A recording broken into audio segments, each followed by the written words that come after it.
Soldier, তুমি এই জায়গায় দাঁড়িয়ে থাকো, আমি ওই নতুন কল থেকে জল খেয়ে আসছি। আরে না না, তুমি ওই কলে এখন জল খেতে যেও না, কারণ ওই কলে কারেন্ট লাগানো আছে।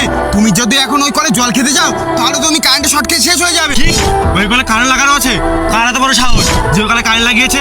কেবলই তো ওই কলটা নতুন করলো আর উনি কারেন্ট লাগিয়ে ফেললো, কার এত বড় সাহস? আরে সোলজার, ওই কলে কারেন্টটা আমি লাগিয়েছি, কারণ ওই দেখো ওইদিকে দুটো আতঙ্কবাদী আমাদেরকে অনেকক্ষণ ধরে ফলো করছে। আর ওই আতঙ্কবাদী দুটো যখন আমাদের মারতে আসবে তখন আমি প্ল্যান করে ওদেরকে ওই কলে জল খেতে বলবো, আর ওই কলে জল খেতে গেলেই কারেন্টে শর্ট খেয়ে মারা যাবে। এখানে দাঁড়িয়ে আছিস কেন? চল আমার সঙ্গে, ওদেরকে তো শেষ করতে হবে। আমি কোথায় দাঁড়িয়ে আছি? তুমি তো এখানে দাঁড়িয়ে আছো, চলো তাড়াতাড়ি। তুই আমার মুখের উপর দিয়ে তর্ক করছিস? বস তুই নাকি আমি? আমি কোথায় তোমার মুখে মুখে তর্ক করছি? আমি খালি বললাম চলো তাড়াতাড়ি। আবার আবার তর্ক করিস, একটা মারবো। আমি বস, আমি যেটা বলবো সেটা শুনবি। এবার চুপচাপ আমার সঙ্গে চল চল।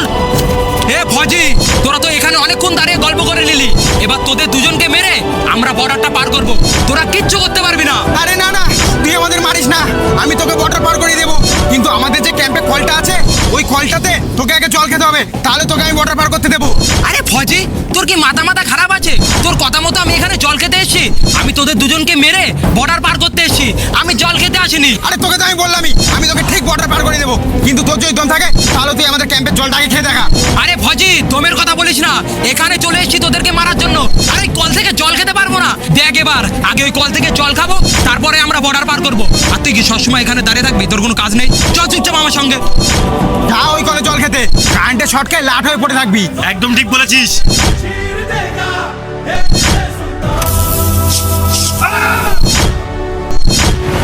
जैसे